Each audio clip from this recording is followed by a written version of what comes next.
wannan ɗan wana ne ko ɗan ƙanina ne ko kuma ɗana ne na cikina ko mahaifina ne da ya haife ni ko yayan mahaifina ne ko dangin mahaifiyata ne, ni kuma mai arziki ne alhamdulillah, shi kuma talaka ne ba shi da hali, wallahu faddala ba'dakum ala ba'din fi rizq, ko kuma ƙaramin yaro ne bai ma san yadda ake zuwa a nemo ba. To yanzu haƙƙinsa idan ban ɗauko yaron na riƙe ba Allah ya tambaye ni wannan haƙƙin, yanzu ba ganin dama bane ba. Kar ka dinga fakewa ai akwai ubansa, to uban nasa ba zai iya ba. Kar ka dinga fakewa ai ba ni na haife shi ba, kaga an bar maraya a cikin unguwa, ubansa ya mutu, la'alla baban nasa ya fi kowa bautawa dangi, amma tun da ya faɗi ya mutu a makaranta a kore shi sau 10, dangin babansa ba wanda ya san an kore shi ga makaranta. Tun uwan na zuwa ta roƙo a gurin yayan mijinta, ina nufin baban yaran kenan, ta roƙo a gurin kakansu a gurin wane, har ma ta haƙura in ta je ba sai mata, sai ta koma gefe ta zawa inna ya'ya tusa musu aqidar kin wannan dangin. Duk ba ka ake yi ba, su ƙi wannan dangin. Kaga ɗanka ɗan danginku, ɗan yayan babanka ko ɗan yayan babanka yana mu kallon munafukai. Saboda me? Saboda ba ku taimake shi ba. Amma da ya mutu ka ce to ni zan ɗauki nauyin kuɗin makarantar wane da wane, ba su dawo gidana su zauna ba, amma in kuɗin su ya ƙare na makaranta a gaya mun. Wani ya ce to zan dinga kawo muku 5,000 duk wata ne kuma. Wani ya ce ni zan dinga baku 2,000 duk wata, kuma kowa ya ɗauki wannan abin matsayin bakance tsakaninsa da ubangijinsa.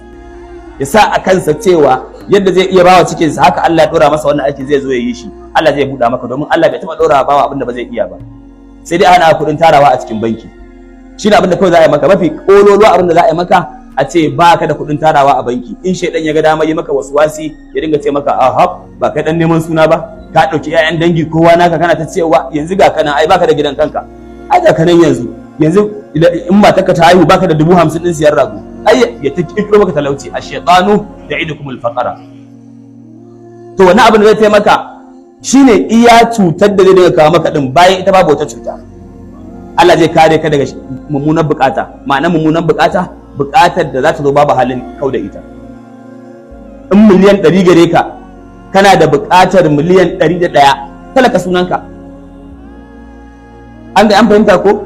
Ginan nafs ma yakfika min saddi khallatin fa in zada shay'an aada dhatal gina faqara, kamar da suke faɗa. Wadatar dan adam, wadatarka zuciyarka ta nutsu shine ya zamto kana da abin da zai ishe ka biyan bukatar da kake da ita. Duk yawan kuɗinka idan wani abu ya ƙara akan abin da kake da shi, ka dawo talaka yanzu. Ba haka bane ba? Ma'aikaci sai ka ga ya ɗauki 300,000 a wata, amma la'alla a gidansa 300,000 kafin wata ya ƙare sai an ci bashi. Wallahi ya halatta a bashi zakka, ba za a kalli abin da yake samu ba yanzu, abin inda yake kashe za a kalla yanzu. Miskin ne, talaka ne shi, ba irin ka bane ba.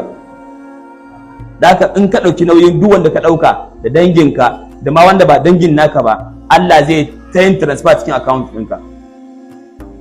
Ka sabo ka zo ka basu, shaidan yana cikin ka bashi. Munafiki, kalli idan yaran nan, duk munafikin yaro ne. Kai ta jin haushin wanda ke cewa zuciya na da wannan, wanda ke ciyar da mutum dan da ba nashi ba, ya ɗauki nauyin sai yana wata ran kawai iya kalle shi ba sai jawo shi yake ji, sai ya dinga a'udhu billahi sannan sai ya samu da ya wuce. Amma in bai a'udhu billahi nan ba sai ya dinga jin haushin sa ba yake ji, saboda ga Buhari ya rike, ya tafi ya bawa wani tsoho dan uwansa, shi ma ya zo ya ram da abubuwa tabarakallah masha Allah. In ka zo kalli kuma ga wani dan uban yaro shi kuma a cikin gidanka ba kai ka haife shi ba, amma kuma duka la'alla ma yafi kowa jinya a cikin gidanka, sai ka dinga jin shedan yana sa maka jin haushin wannan yaron. Amma a hakan shi Allah subhanahu wataala sai ya kawo duk wannan abin sai ya baka.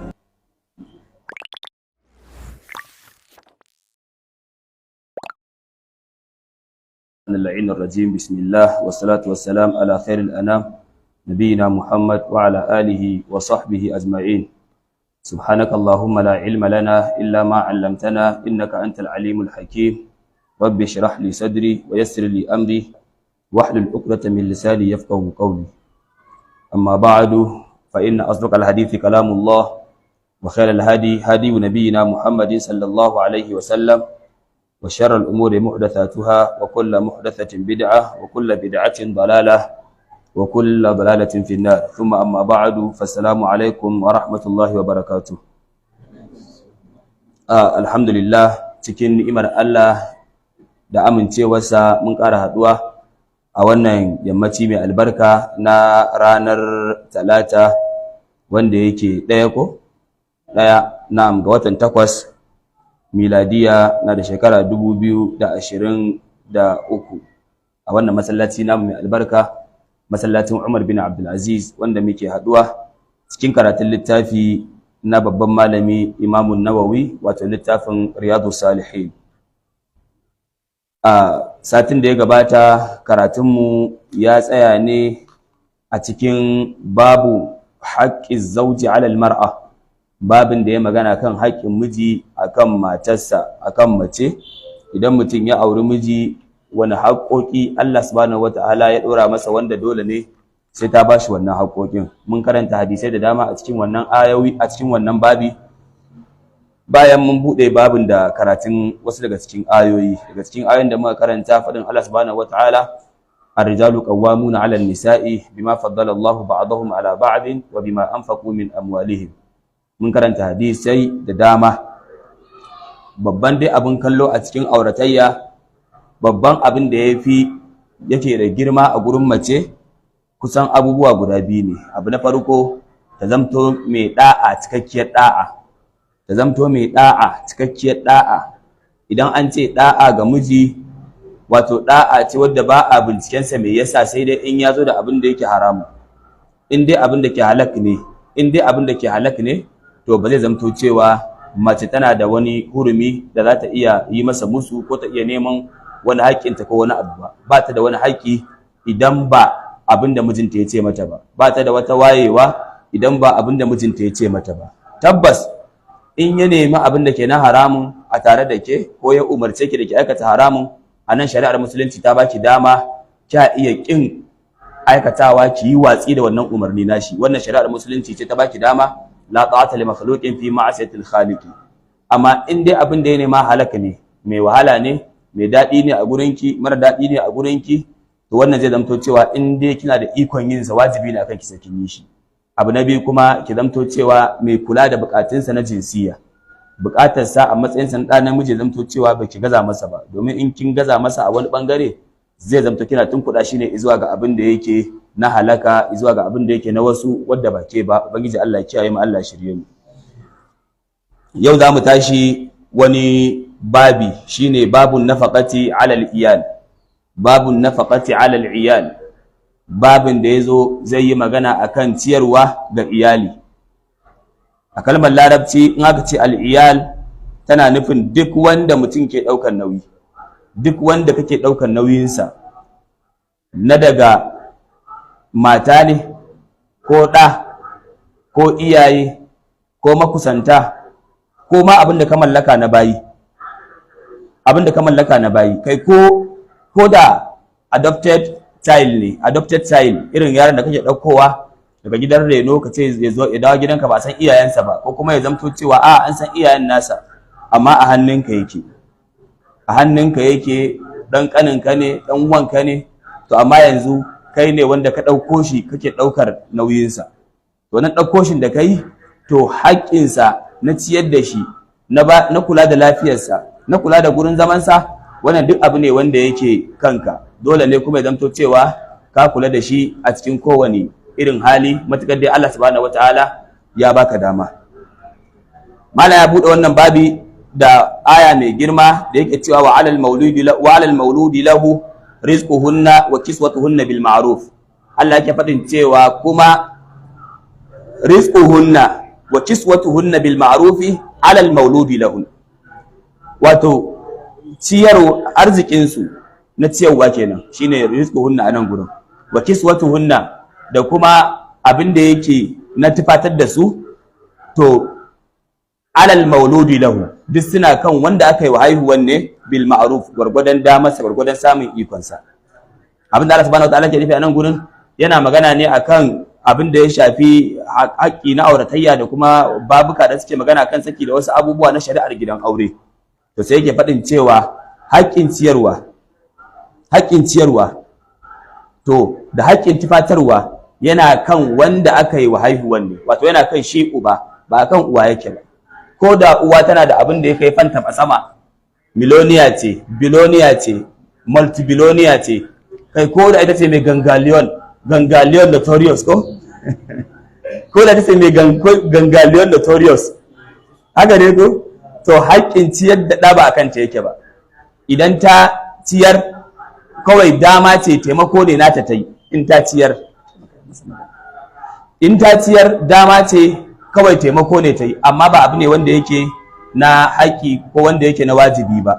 Da haka wannan zai zamto cewa kawai wani abu ne nata na taimakon gidan aure, amma ba abin da Allah ya tura mata ba subhanahu wata'ala.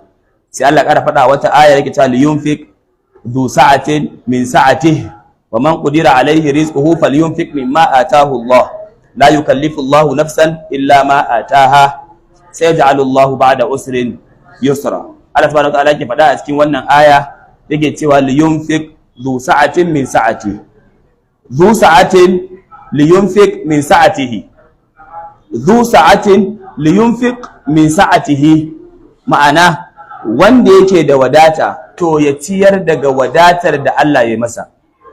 Wanda yake da wadata to ya ciyar daga wadatar da Allah subhanahu wataala ya masa. Wannan lamul amri ce kamar da malaman nawu suke faɗa.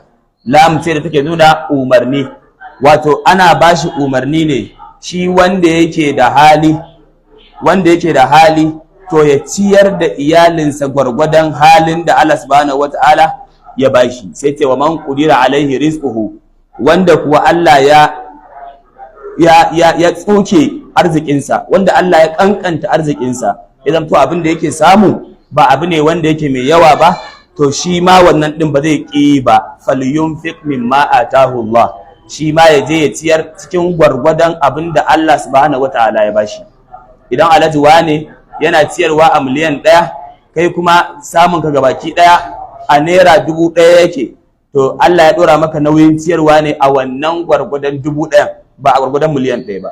Da haka matar talaka ba za a kama mijinta talaka da haƙƙin bai sai mata shadda mai tsada ba, bai sai mata atamfa mai tsada ba, baya kawo mata abinci da nama, domin ka'idar ciyarwa ta auratayya da ta ɗaukar nauyi liyunfiq du sa'atin min sa'ati, shine ka'idar ciyarwa. wa man qudira alaihi rizquhu kuma falyunfiq mimma ataahu Allah. Sai Allah ce la yukallifu Allahu nafsan illa ma ataha, Allah ba zai dora wata rai ba sai gwargwadon abin da ya bata, sai gwargwadon abin da ya bata. Wato ciyarwarka zaka fara laifi ne in ya zamto cewa ka kankanta akan abin da Allah subhanahu wataala ya baka. Allah ya hore maka abin da zaka yalwata wa iyalanka, zaka kai su yi karatu a inda ya dace, zaka kai su ci abu a inda, misali zaka sai musu abu na abinci wanda ya dace, zaka yi musu magani wanda ya dace, zaka yi musu kaza wanda ya dace.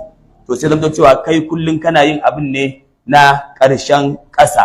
To wannan Allah subhanahu wataala zai bincike ka akan haƙƙin waɗannan yara, haƙƙin waɗannan matan naka. Amma in iya samun ka kenan baka da damar kai yaro makaranta, amma kana da damar kai shi makarantar da take ta public, zai zauna a ƙasa a sai littafin 100 ya ishe shi ya je karatun sa ya dawo makaranta, wannan shine tambayar da Allah zai maka.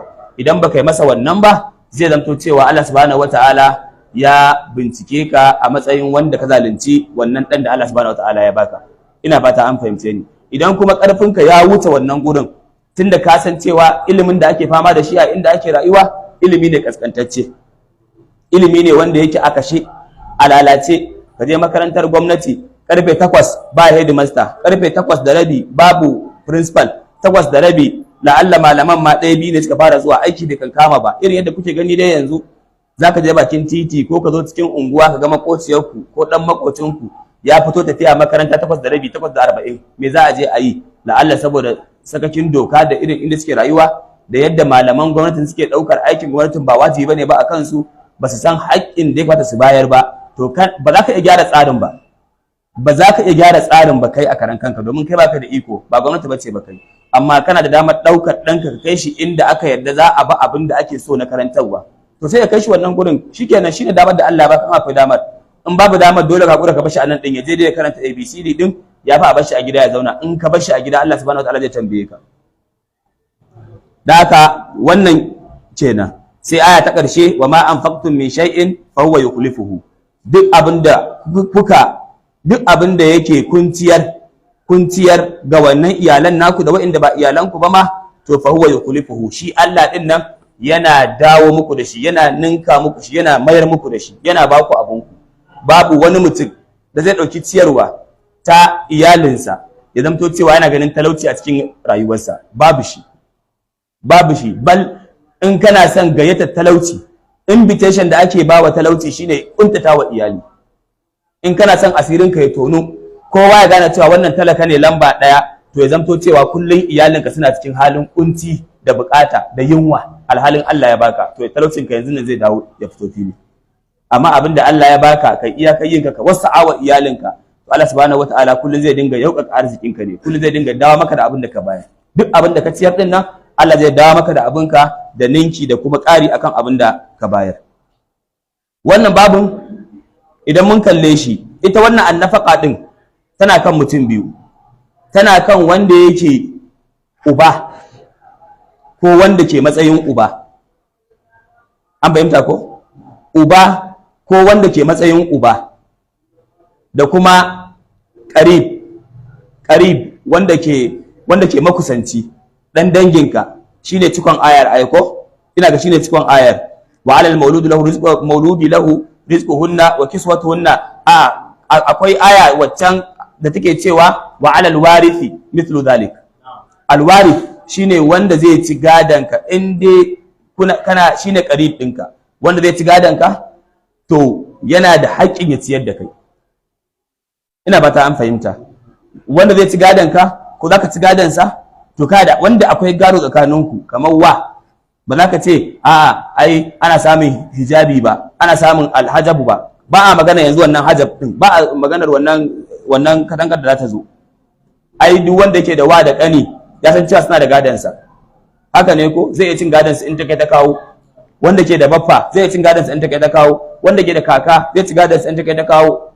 To duk wa'annan suna cikin alqaraba, suna cikin qarib ne naka. Naka su za su ci gadanka ta hanyar qaraba, ta hanyar nasab, ta hanyar dangi da kuke da su.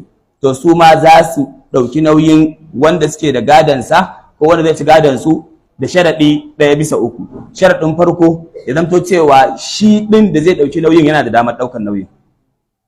Kai da za ka ɗauko wani ka ɗauki nauyinsa, ka ciyar da shi, ka shayar da shi, to ya zamto kai kana da dama a karan kanka. Abu na biyu kuma ya zamto cewa shi ɗin mabuƙaci ne, ba zai iya kansa ba. An gane ko?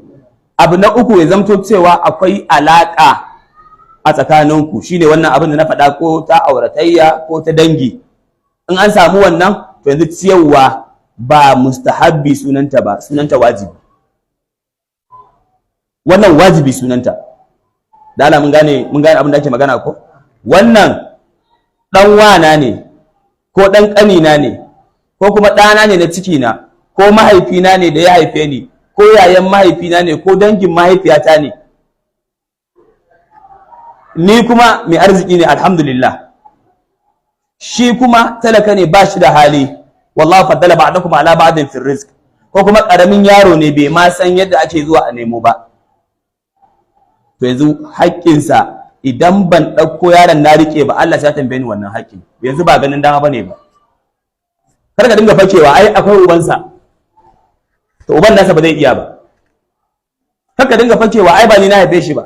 Kaga an bar maraya a cikin unguwa, ubansa ya mutu, la'alla baban nasa ya fi kowa bautawa dangi, amma tun da ya faɗi ya mutu a makaranta a kore shi sau 10, dangin babansa ba wanda ya san an kore shi ga makaranta. Tun uwan na zuwa ta roƙo a gurin yayan mijinta, ina nufin baban yaran kenan, ta roƙo a gurin kakansu, a gurin wane, har ma ta haƙura, in ta je ba sai mata, sai ta koma gefe da zawa inna ya'ya tusa musu aqidar kin wannan dangin. Duk ba ka ake yi ba? Ta ki wannan dangin. Kaga ɗanka, ɗan danginku, ɗan yayan babanka ko ɗan yayan babanka yana mu kallon munafukai. Saboda me? Saboda baku taimake shi ba. Amma da ya mutu, ka ce to ni zan ɗauki nauyin kuɗin makarantar wane da wane. Ba su dawo gida na su zauna ba, amma in kuɗin su ya ƙare na makaranta a gaya mun. Wani ya ce to zan dinga kawo muku 5,000 duk wata ne kuma. Wani ya ce ni zan dinga baku 2,000 duk wata, kuma kowa ya ɗauki wannan abin matsayin bakance tsakaninsa da ubangijinsa. Ya sa a kansa cewa yadda zai iya bawa cikinsa, haka Allah ya ɗora masa wannan aiki zai zo ya yi shi. Allah zai buɗa maka, domin Allah bai taɓa ɗora bawa abin da ba zai iya ba. Sai dai ana kuɗin tarawa a cikin banki. Shi ne abin da kawai za a yi maka, mafi ƙololuwa abin da za a yi maka a ce ba ka da kuɗin tarawa a banki, in shaidan ya ga dama yi maka waswasi ya dinga ce maka ahab ba kai dan neman suna ba, ka ɗauki 'ya'yan dangi kowa naka kana ta cewa yanzu ga kana ai baka da gidan kanka, ai ga kanan yanzu in matarka ta haihu baka da 50,000 din siyar rago, ai ya ta kikiro maka talauci, ash-shaytanu ya'idukumul faqra. To wannan abin da zai taimaka shine iya cutar da zai dinga kawo maka din, bayan ita babu wata cuta. Allah zai kare ka daga mummunan bukata, ma'ana mummunan bukata, bukatar da za ta zo babu halin kau da ita. In miliyan 100 gare ka, kana da bukatar miliyan 101, talaka sunanka. An fahimta ko? Ginan nafs ma yakfika min saddi khallatin fa in zada shay'an aada dhatal gina faqara, kamar da suke faɗa. Wadatar dan adam, wadatarka zuciyarka ta nutsu shine ya zamto kana da abin da zai ishe ka biyan bukatar da kake da ita. Duk yawan kuɗinka idan wani abu ya ƙara akan abin da kake da shi, ka dawo talaka yanzu. Ba haka bane ba? Ma'aikaci sai ka ga ya ɗauki 300,000 a wata, amma la'alla a gidansa 300,000 kafin wata ya ƙare sai an ci bashi, wallahi ya halatta a bashi zakka, ba za a kalli abin da yake samu ba yanzu, abin inda yake kashe za a kalla yanzu. Miskin ne, talaka ne shi, ba irin ka bane ba. Da haka in ka ɗauki nauyin duk wanda ka ɗauka da danginka da ma wanda ba dangin naka ba, Allah zai ta yin transfer cikin account ɗinka. Ka sabo ka zo ka basu, shedan yana ta kakka bashi, munafiki, kalli idan yaran nan duk munafikin yaro ne, kai ta jin haushin wanda ke cewa zuciya na da wannan, wanda ke ciyar da mutum dan da ba nashi ba, ya dauki nauyin sai yana wata ran kawai iya kalle shi ba sai ya haushi yake ji, sai ya dinga a'udhu billahi sannan sai ya samu da ya wuce. Amma in bai a'udhu billahi nan ba sai ya dinga jin haushin sa ba yake ji, saboda ga Buhari ya rike, ya tafi ya bawa wani tsoho dan uwansa, shi ma ya zo ya ram da abubuwa tabarakallah masha Allah. In ka zo kalli kuma ga wani dan ɓalɓuban yaro shi kuma a cikin gidanka ba kai ka haife shi ba, amma kuma duka la'alla ma ya fi kowa jinya a cikin gidanka, sai ka dinga jin shedan yana sa maka jin haushin wannan yaron. Amma a hakan shi Allah subhanahu wataala sai ya kawo duk wannan abin sai ya baka.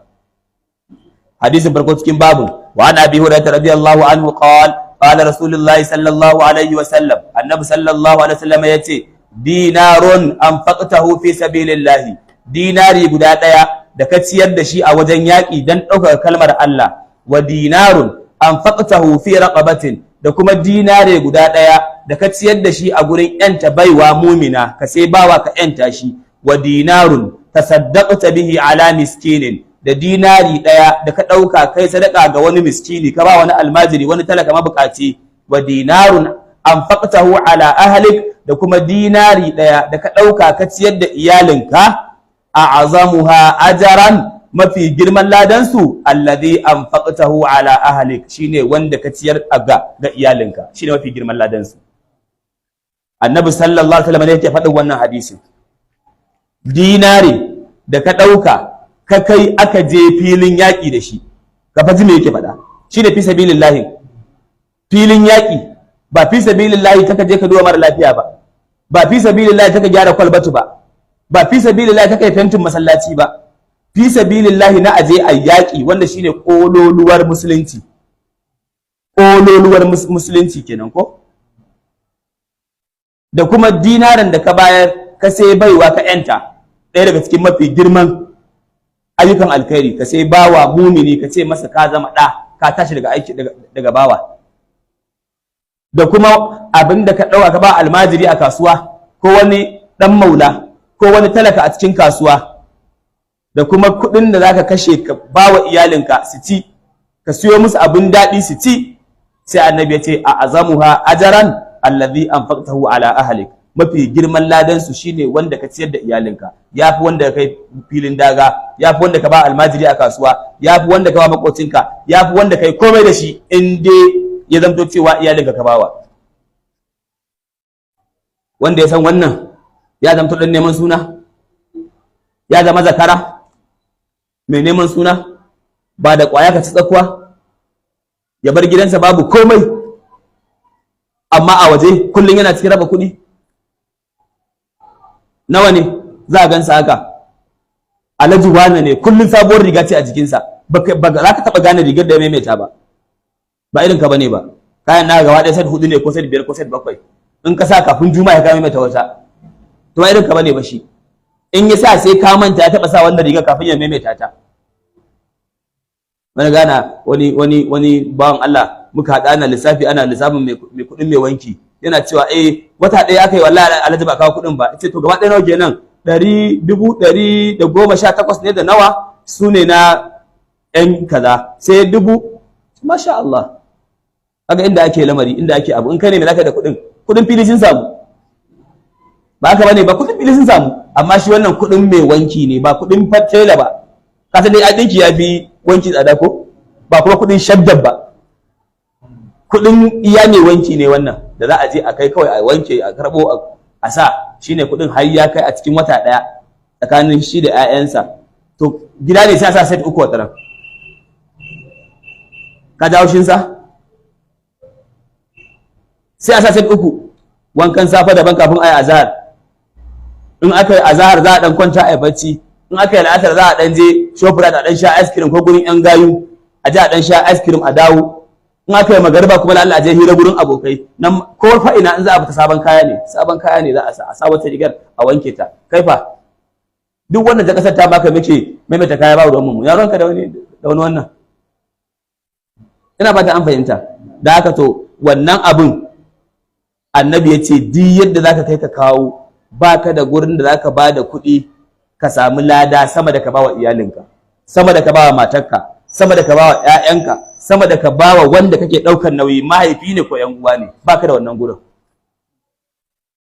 Wa nabi Abdullah wa yuqalu Abu Abdurrahman Thawbana bin Bujdud, a wata riwaya Bujdad, amma Bujdud din shine wanda yake ashhar, maula Rasulullahi sallallahu alaihi wasallam qala, yace qala Rasulullahi sallallahu alaihi wasallam, annabi sallallahu alaihi wasallam yace afdalu dinarin yunfiquhu ar-rajulu, mafi falalar dinarin da mutum zai ciyar ko zai kashe, dinarun yunfiquhu ala iyalihi, shine dinarin da zai ciyar ga iyalinsa, dinarin da zai bawa iyalinsa, wa dinarun yunfiquhu ala dabbatihi fi sabilillahi, da kuma dinarin da zai dauka ya bawa dabbarsa, ya bawa dokinsa ko raƙuminsa na zuwa filin daga ya ci abinci, wa dinarun yunfiquhu ala ashabihi fi sabilillahi, sai kuma dinarin da mutum zai ciyar da abokan tafiyarsa filin daga.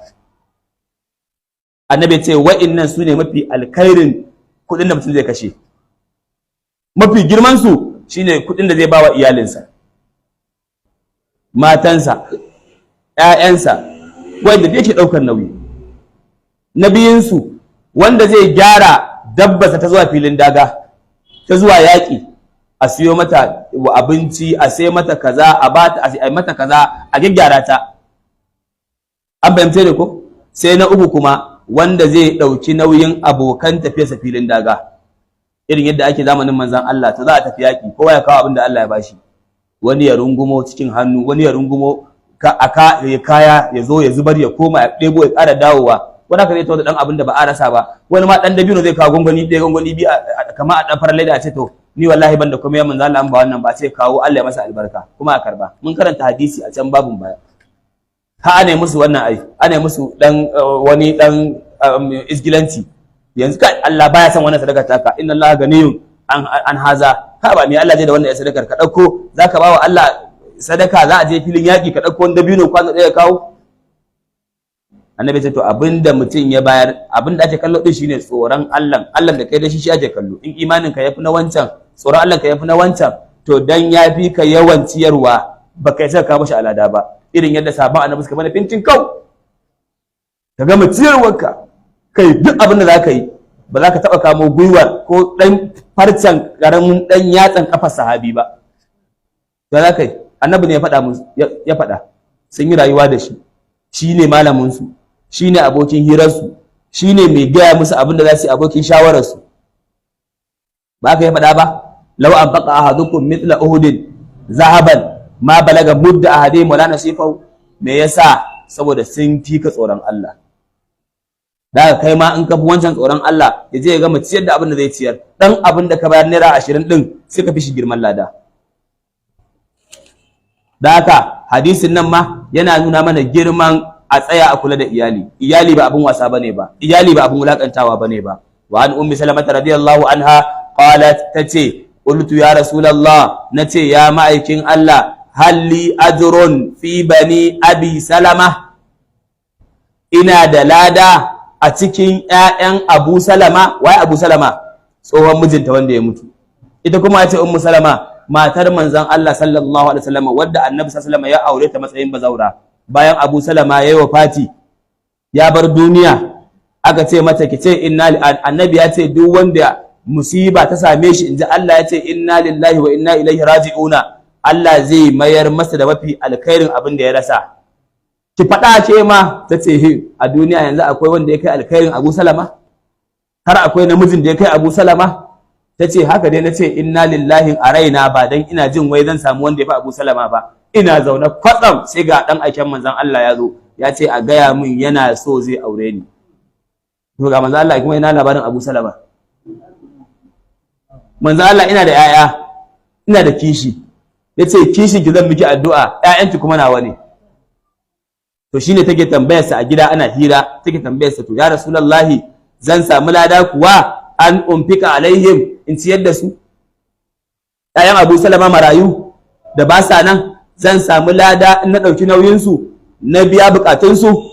Wa lastu bi tarikihim hakaza wa hakaza, ba kuma zan iya kyale su dinga kai kawo ba, ma'ana ba zan kyale su faɗi can gurin da yunwa in gansu a cikin halin tsiya ba da talauci ba.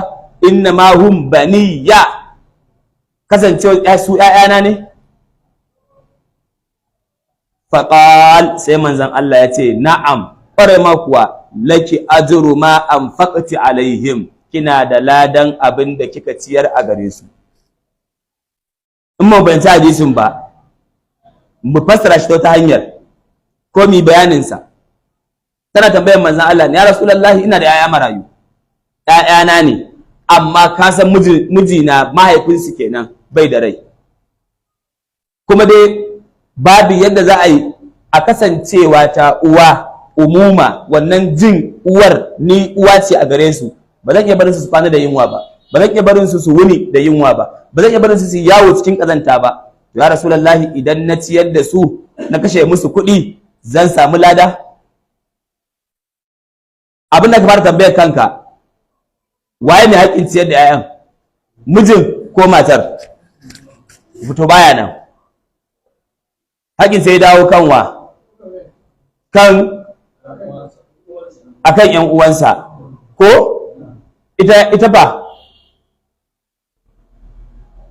ita fa za a yi kwana da za ta dawo kansa ko ba za a yi kwana da za ta dawo kanta ba?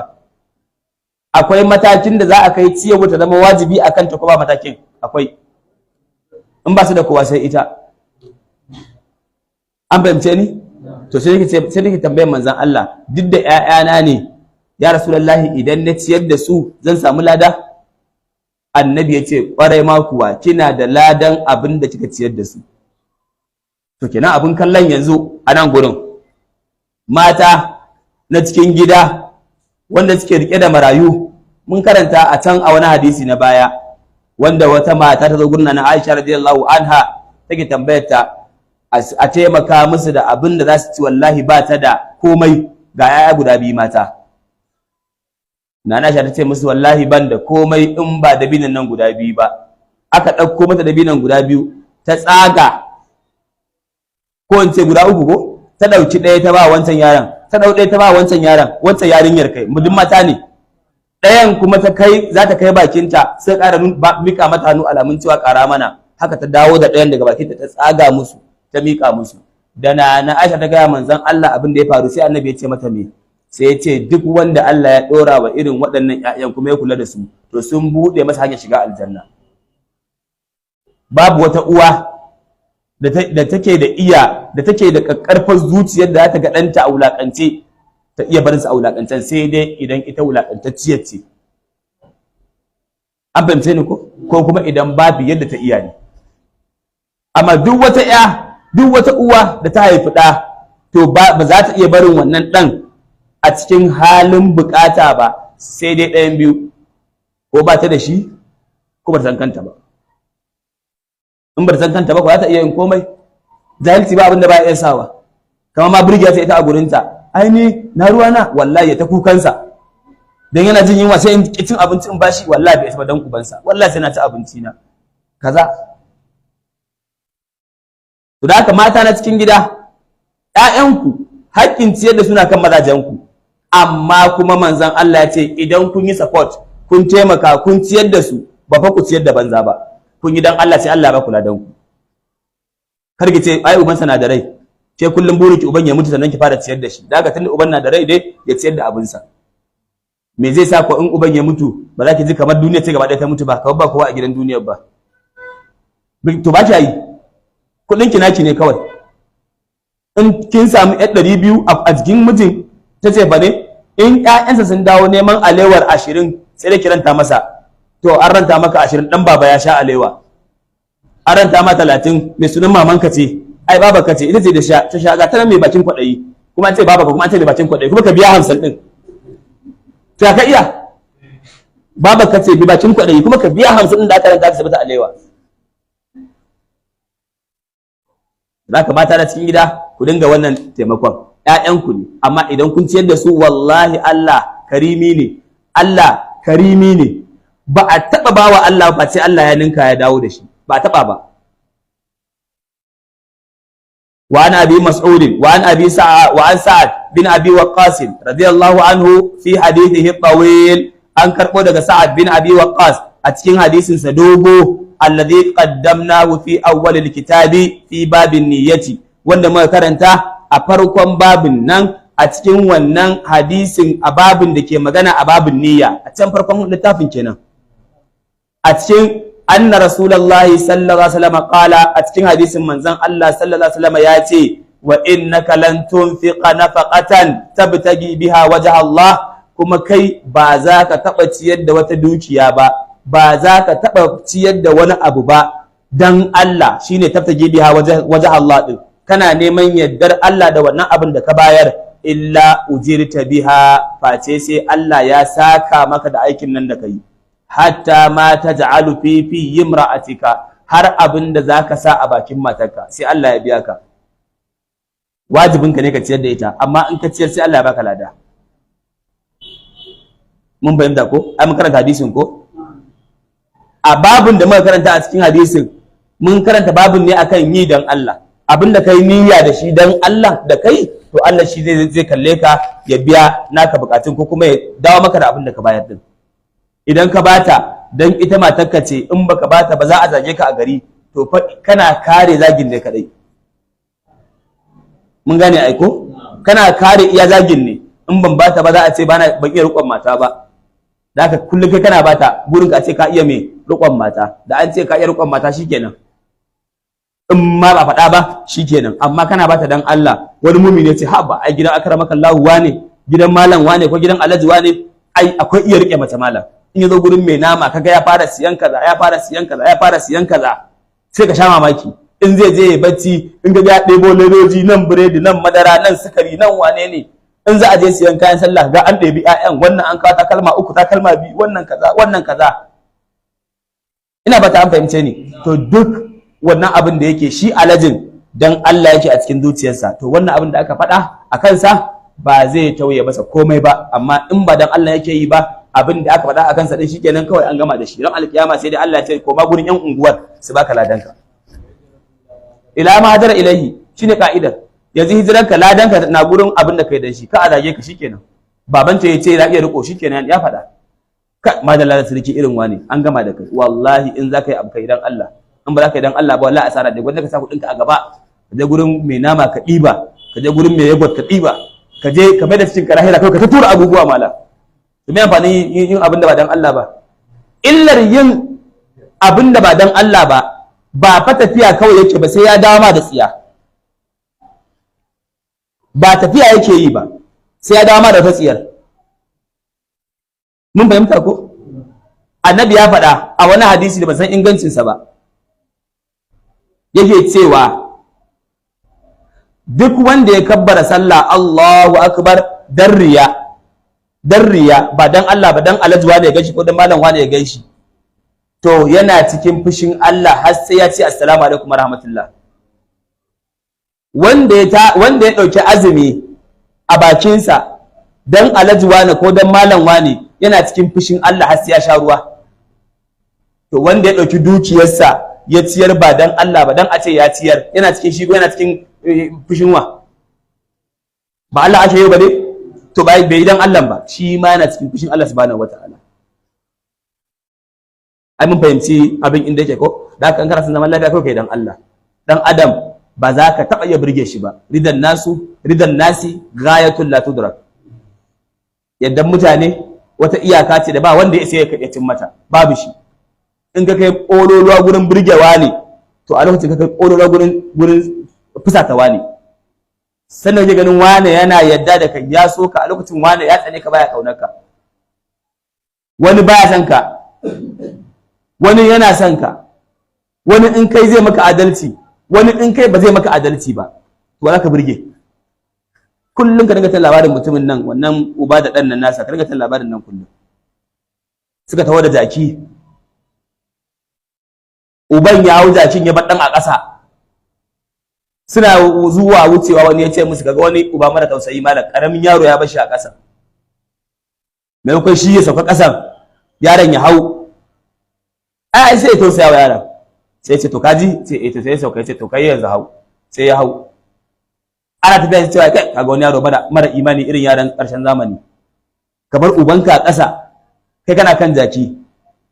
Sai to kaji, ce to sako, ya sako, sai suka rike, ya rike jaki suna tafiya kawai, ba wanda ya hau. Sai kaga wani da uba duk wawaye, kai furko jaki sakau ba wanda ya hau.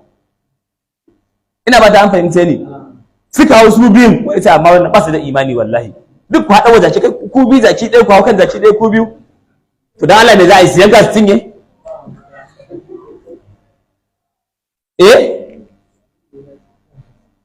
Me za su yi?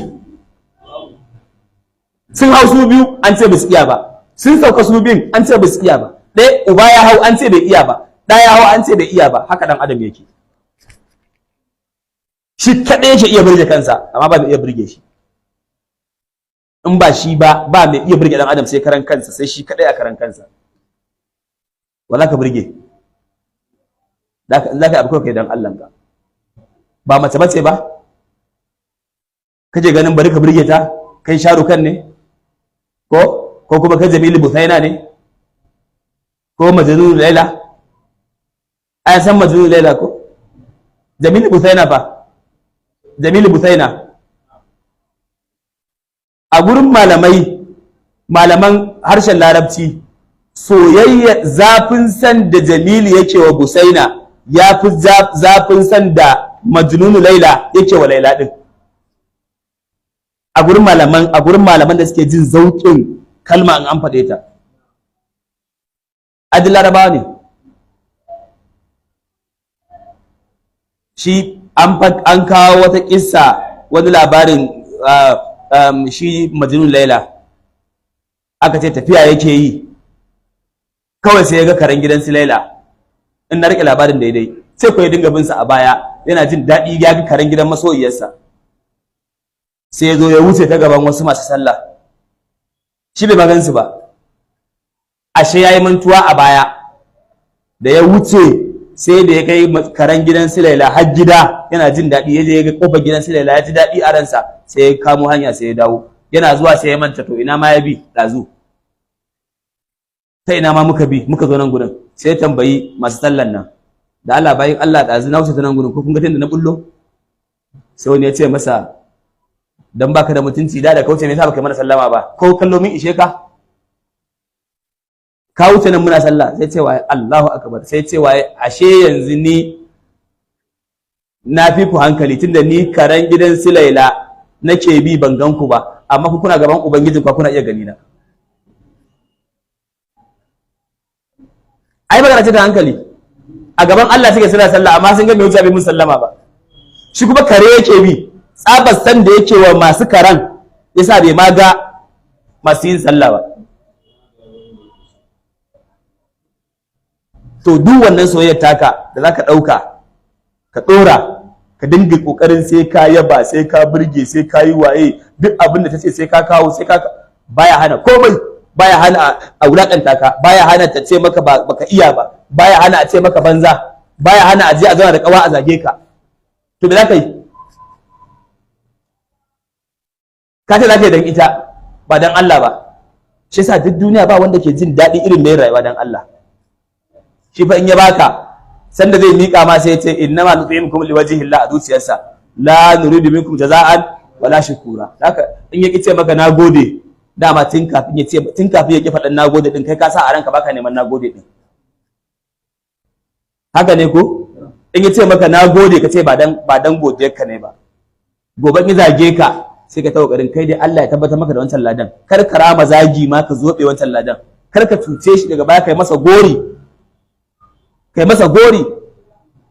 ya zamto ka bata ladan wannan sadakar da kai, sai ka dinga danne abun a cikin zuciyarka. Wanda ya aiki dan Allah kenan.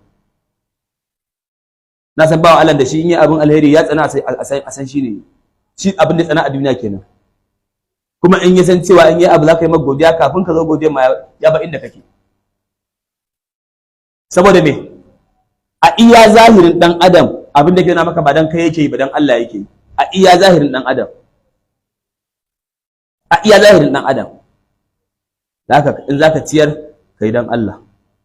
Wa an Abi Mas'ud al-Badri radiyallahu anhu an annabi sallallahu alaihi wasallam qal, daga annabi sallallahu alaihi wasallam annabi ya ce idza anfaqa ar-rajulu ala ahlihi nafaqatan, idan mutum ya ciyar da wani abu ga iyalinsa, yahtasibuha, yana mai neman ladan wannan ciyarwar da yayi, fahiya lahu sadaqa, to wannan ciyarwar sadaka ce a gare shi.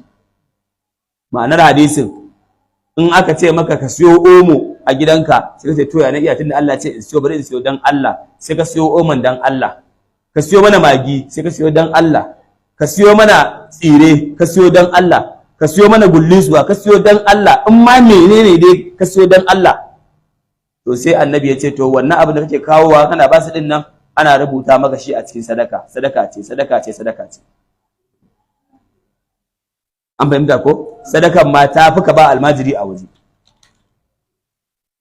Wa ana Abdullahi bin Amr bin al-As radiyallahu anhu qala Rasulullahi sallallahu alaihi wasallam, annabi sallallahu alaihi wasallam ya ce kafa bil mar'i ithman an yudayya man yaqutu. Annabi sallallahu alaihi wasallam ya ce ya ishe mutun zunubi ya tozarta wanda yake ciyarwa, ya tozarta wanda yake ciyarwa.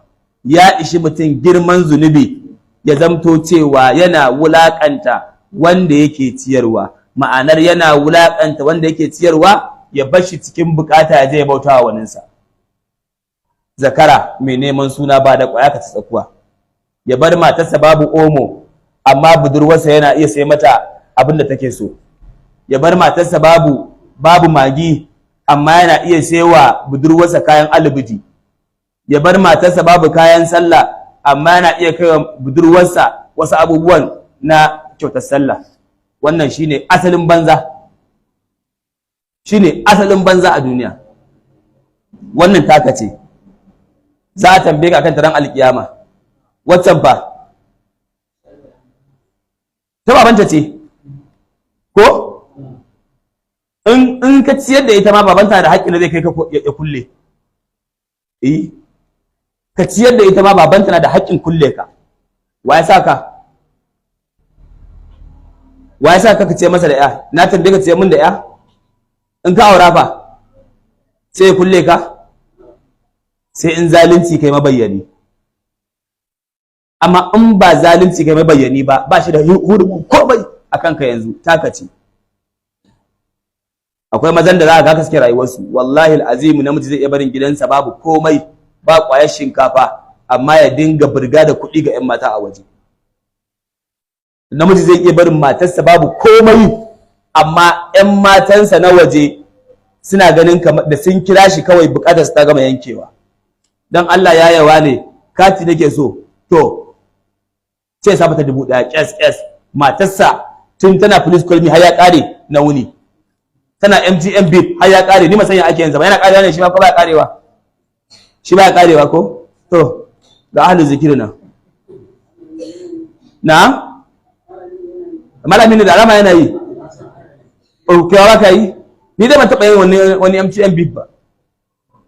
ai shi ne ƙarshen talauci ko sai ka ji ɗit ta ɗauke wai bip aka yi maka ba kira ka kai dan ka ɗauka ba to matarsa kullum ta masa wannan amma ya yarda budurwarsa ta waje ta masa waya dan Allah ka ta rage sau yayawa ne dan kara mata katin 1000 ba zai sa ba ta katin 200 ba inda zai sa mata katin 200 unexpected da sai ya gani a ƙarshen sa kulawar da yabawar da godiyar ta fita wajen daɗi ba zai iya ba shi yasa mutum mai wayo shine mutumin da yake kama gidansa ya ce wannan nawa ne ni bawan ku ne an halicce ni ne kawai dan na wadata ku bari in ta wadata ku kawai ko sai ka da wannan in baka yarda da wannan ba wallahi ka zama rago a cikin maza a aike ka a ce maka kaza muke zo ka ce to za a kawo kaza muke so za a kawo kaza ku yi hakuri za a kawo an samu kuɗi da haka matan ka su dinga bin ka bashi dan Allah muna son mu dan ciki bin gwangwani ce wallahi to yanzu dai kan babu kuɗi amma Allah ya da kun bi ni bashi ku rubuta alhamdulillah ana tuna maka har wata ran Allah ya kawo dama ka ɗebo ka zo ka zubar da shi a cikin gidan ka cika namiji amma kai kullum burga ka tana gurin ƴan mata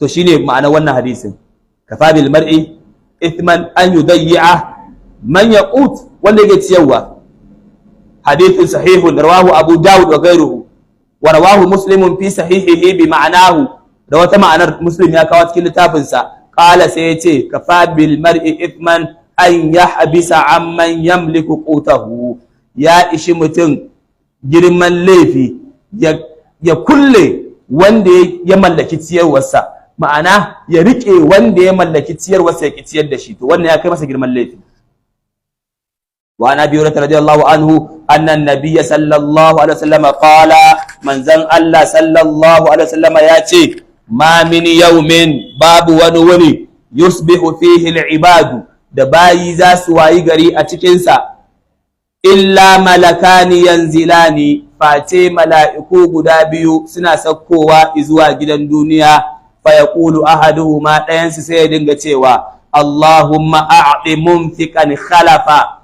ya Allah ka mayarwa mai ciyarwa ya Allah ka bawa mai ciyarwa ninkin abin da ya bayar wa yaqulu al-akharu dayan kuma sai ya dinga cewa Allahumma a'ti mumsikan talafa ya Allah ka sanya asara da taɓewa ga wanda ke matsolo mai riƙewa yake ciyarwa wannan hadisin manzon Allah ne kuma kullun ta Allah haka mala'ikun suke aikin su kullun ta Allah sai mala'iku bi sun zako gidan duniya addu'a kawai da suke a gidan duniya wannan yace ya Allah duk wanda ke infaqi fi sabilillah ya Allah abin da ya ciyar ka mayar masa sai kuma cewa yake ya Allah duk wanda ke da damar yin abu fi sabilillah yaki ya Allah ka sa masa asarar bakin cikin gidan duniya addu'a malaika fa na takarbiya ce saboda me la ya'suna Allah ma amara wa yaf'aluna ma yu'marun shine kai ake su kullun cikin da Allah suke ba su taba yin wani abu wanda yake na laifi ba sa yi ai mun fahimta ko da haka idan ka zo ka ce yau a gidanka ka ce to yau dai bari mu gani me da me zamu a gidan bari mu ciyar sai malaku su maka addu'a to ya Allah ga wannan ya ciyar Allah ka mai masa da abin da ya ciyar a ce maka dan Allah ka ce maka mana da fura ce ba za a siya ba sai malaka ce to ga wani marowaci ne ya Allah ka sa masa asara sa maka asara kuma in ba sa maka asarar dukiya a karan kanta ba a sa maka asara albarkar dukiyar ai Allah ba sai ya kwace kudin ake talauta ka ba Allah sai ya ɗebe albarkar a hana ka amfana da kudin naka ka zama mai kudin lukudi a tara amma ka zo wucewa wani na kallon rigar jikinka kamar ya baka sadakar riga bai san amma kudi da kai da gidanka duka zai iya sayewa ba amma saboda tsabar kudin ba su da albarka a gurinka baka iya cin su ai malam Allah ya baka kudi dan ka huta Allah ya baka ba haka bane ba ba ma bi ne mata rabbika ba ni ma Allah ya maka ba sai ka tsaya ka matsolanci ina da kudin siyan mota mai AC in hawa wani mashin to da yake da mashin me wani mashin kuma a duniya an yana kudin siyan mota ina da kudin da nan sa gezina in karya hula mai tsada ai wallahi ba zan da yadda in tsallake iyaka ba, shine albanzaranci, amma Allah sai na more kuɗi na inda akwai su, wallahi sai na more. Na kai ba za ka more ba niyya, ba kai nuna alamun za ka more kuɗin ka ba. Ni kan da ba niyya, dan Allah ba niyya mala aminu. In an zo na masallaci yanzu dan Allah dai ne ko anan wa za a kalla a ce ga mai kuɗin, wa fi kowa tumbi a faɗan mutu da tana astaghfirullah, shi ya fi rijimbi wa faɗan mutu. In ba dan mutu ba yanzu duk masallacin ne zuwa kai ne girma. To ci nake ba na jin tsoron gobe, halitta ce ai ba na wahala dai ko akwai na wahala dumbi a ƙaba ce wannan yawwa gaga tumbi to wannan ƙaba ce, in ba ƙoshi bane ba to wannan ƙaba ce. Hakan Allah ya baka kuɗi ka wadata kanka, haƙƙin kuɗi ne wannan a kanka, ka wadata kanka, ka wadata iyalinka, ka wadata duk wani mabukaci, haƙƙin kuɗi ne wannan. Amma ga kuɗin kana da miliyan 5, 10, 20 a cikin account, ka dinga sa yadin 4,000, yadin 3,000 da yadin da ɗinkin gaba ɗaya a 2,500. Wata miliyan 5 ɗin mai amfaninta? Da miliyan 5 ɗin taka, da miliyan 10 taka, 15 ɗin kana fama da gida kwata, filastan ma bata gama cika ba. Ko kullum a ganka kana fama da tare ɗan ajiyar sau ana ciniki da kai, don Allah bakin titi za ka yana, ma don Allah 30 gare ni. Ai arziki bai maka amfani ba. In Allah ya baka arziki ka more shi. In ka ci, iyalanka sun fi kowa haƙƙi a kanka, kuma ciyar da su ya fi ciyar da kowa lada. Wa anhu, daga gare shi Abi Huraira, an nabi sallallahu alaihi wasallam qal, annabi sallallahu alaihi wasallam ya ce al-yadul ulya khairun min al-yadus sufla, hannun sama wanda yake bayarwa ya fi alkhairi sama da hannun ƙasa wanda yake ansa. Ungo to na gode ka ansa ka rike, to hannun da ke bayarwa ya fi hannun da ke karɓa. Wabda biman ta'ulu, amma manzo Allah ce to amma fa ka fara da wanda kake ɗaukan nauyi. Wabda biman ta'ulu, ka fara da wanda kake ɗaukan nauyi. Duk kyautarka ka fara da matarka, ka fara da ƴaƴanka, ka fara da ƴan uwanka. An fahimta ko?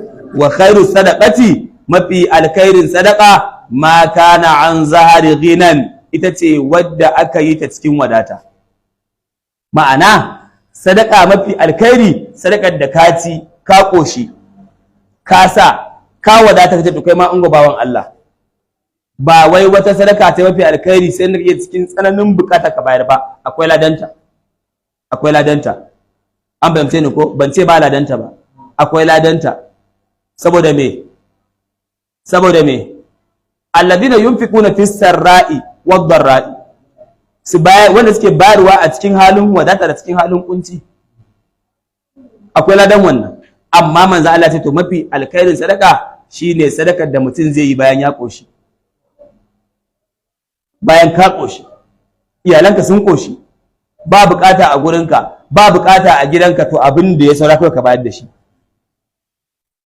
wa man yasta'fif, annabi ce duk wanda ke neman kamewa, duk wanda ke kokarin kamewa kar a gane bukatarsa, yu'iffuhu Allah, Allah zai kamar da shi, ma'ana zai rufe asirinsa a kasa ganin shi talaka ne. Akwai wani bidiyo da na gani, dan irin wannan dan short abu ne na gan shi a social media, yana yawo irin na wasu mutane wanda suke tashji'in mutane ko tashji'i suke yi. Mutum ne irin aljanna da suke na zane fa, ba wai mutane na gaske suke sawa ba. Mutum ne sai tsaya akan wannan kwanar sai ce abin da mutane suke gani I am okay, amma a bayan ɗayan bangon da aka rubuta not okay. Ba fahimta ba ko? Kamar inda wannan makunnin fanka yake, kun ga yana yake kallowa, to a nan sai aka rubuta I am, a ƙasa sai aka sa okay, o kawai da ke aka sa.